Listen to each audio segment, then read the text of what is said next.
Projeto Nas Ondas da Educação. Eu sou a professora Vivian. Hoje estou vestindo uma blusa de cor preta com estampa floral de flores claras. Essa nossa aula é correspondente à atividade número 5 do caderno pedagógico de vocês e o assunto dela hoje é reprodução. Quando nós falamos de reprodução, precisamos entender por que os seres vivos se reproduzem. A reprodução é uma das características básicas de um ser vivo. Por quê? Se um ser vivo não se reproduz, ele está fadado à extinção, a espécie vai desaparecer. Então a reprodução é uma estratégia de sobrevivência da espécie, para perpetuá-la, deixar descendentes e fazer com que ela continue no ambiente. Nós temos dois tipos de reprodução observados entre os seres vivos. A reprodução assexuada e a reprodução sexuada. Na reprodução assexuada, não acontece mistura de material genético. O que isso significa? Eu não tenho mistura, não tenho união de gametas, não preciso de um macho e uma fêmea para se reproduzirem. E automaticamente todos os descendentes desse formato de reprodução são idênticos aos seus pais, aqueles que originaram eles. No entanto, a reprodução assexuada, pelo fato de não precisar de um macho, de uma fêmea, de gametas, ela pode acontecer mais frequentemente, ela tem mais chances de acontecer. Mas, como não acontece mistura de material genético, ela apresenta baixa variabilidade genética. E isso pode ser um problema para a espécie. Imagina, todos eles iguaizinhos ali convivendo, chega um determinado invasor naquele ambiente, uma doença, e se todos eles são iguais e todos morrem daquela doença, a espécie pode ser extinta simplesmente por isso. Então, nessa imagenzinha, a gente vê um exemplo de reprodução sexuada em que uma célula se divide em duas. A célula originada é idêntica àquela que deu origem a ela. Já a reprodução sexuada acontece com mistura de material genético. Não confundam. A palavra sexuada nem sempre significa ato, presença de ato sexual em si. Quando a gente fala de reprodução sexuada, a gente fala dessa mistura. E como acontece com mistura de material genético, ela vai depender do encontro de gametas, o gameta masculino com o gameta feminino, para originar um novo indivíduo. E o ponto positivo desse encontro de gametas é justamente a alta variabilidade genética. Ao invés de eu gerar vários descendentes iguais, eles são diferentes. Lembra daquela historinha da doença que eu acabei de falar? Se chega uma determinada doença e eu tenho indivíduos de uma espécie que são diferentes uns dos outros, alguns podem ser resistentes e aí eu continuo mantendo ali a espécie sobrevive, ela não vai ser extinta. E agora nós vamos ver alguns exemplos de reprodução assexuada. O primeiro deles, que já estava lá no slide anterior, nós chamamos de cisparidade ou bipartição, ou ainda de divisão binária. É muito comum em organismos unicelulares e é simplesmente um processo de divisão celular.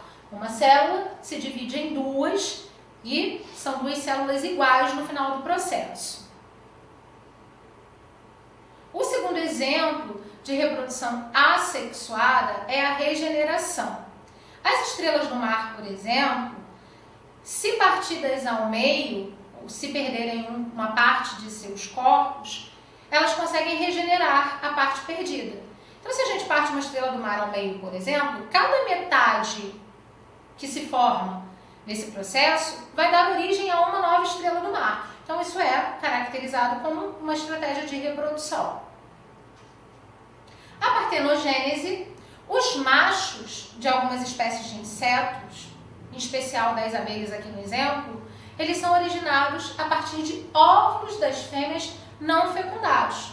Então, nesse exemplo das abelhas, os óvulos fecundados vão dar origem a fêmeas.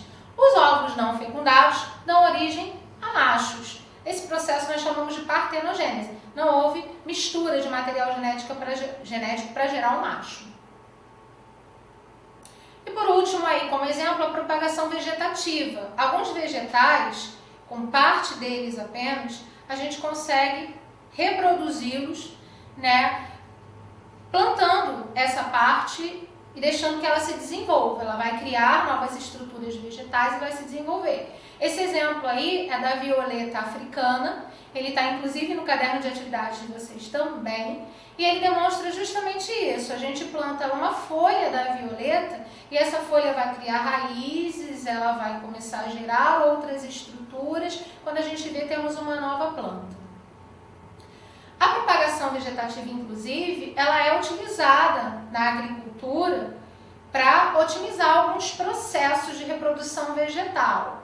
Quando a gente precisa, por exemplo, reproduzir alguma planta com frutos e a gente quer escolher a forma como isso vai acontecer, a gente pode usar a propagação vegetativa.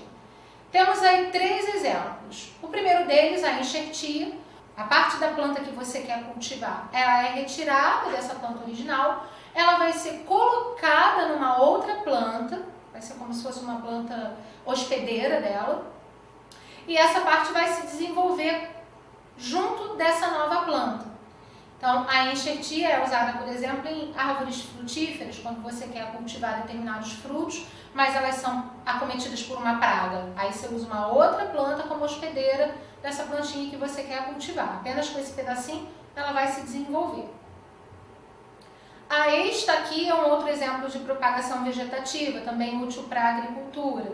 Um exemplo comum foi o anterior, a violeta africana. Ela se reproduz por estaquia. Você tira um galhozinho da violeta, planta esse galho, ele vai originar uma nova planta. A planta que a gente conhece comumente como erva cidreira também faz isso, também consegue se reproduzir assim. E a mergulhia é um terceiro exemplo aí, que é quando a gente pega uma parte do vegetal que já está no solo, está plantado, e a gente planta esse ramo do vegetal e a partir desse ramo vai crescer uma nova planta. Quando ela já estiver bonitinha, se desenvolvendo sozinha no solo, a gente corta a conexão dela com a planta que deu origem a ela, com a planta anterior. A reprodução sexuada, ela não acontece apenas em animais, ela também acontece em plantas e em outros seres vivos, justamente para aumentar a variabilidade genética. Então tem aí um exemplozinho da reprodução sexuada dos vegetais, tá? Nesse caso aí a reprodução de angiospermas, que são plantas que dão essas flores vistosas, né? Então forma-se a flor vai produzir os gametas masculino e feminino, e a partir da união desses gametas vai se formar um fruto que dá origem a uma semente, e essa semente, uma vez no solo, em condições ideais, vai gerar um novo vegetal, reiniciando o ciclo reprodutivo das plantas. E uma curiosidade para a gente encerrar essa aula.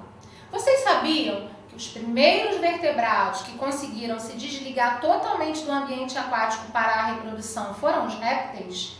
Isso porque os répteis passaram a apresentar fecundação interna, então o macho coloca os gametas direto no interior do corpo da fêmea, e também ovos com cascas mais resistentes à desidratação. Então o filhote pode ficar ali, mesmo se o ovo for colocado no solo, o filhote está ali protegido contra a desidratação, porque esse ovo tem uma casca que impede a perda de água por esses filhotes, tá? E aí, aproveitando a deixa, vamos relembrar a classificação dos vertebrados em relação ao desenvolvimento do embrião. Então, assim como os répteis, né?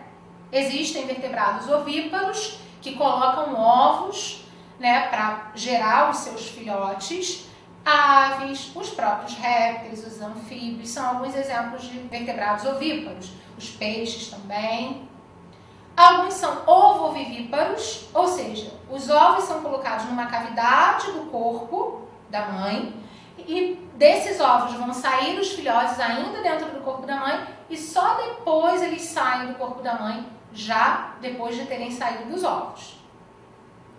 E, por fim, os vertebrados vivíparos, que são aqueles cujos filhotes se desenvolvem durante todo o tempo do seu crescimento embrionário, do seu desenvolvimento embrionário, dentro do corpo da mãe. Um exemplo, no caso, nós seres humanos.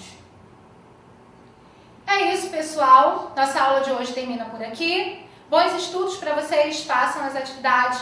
Um abraço da Prof. Até a próxima.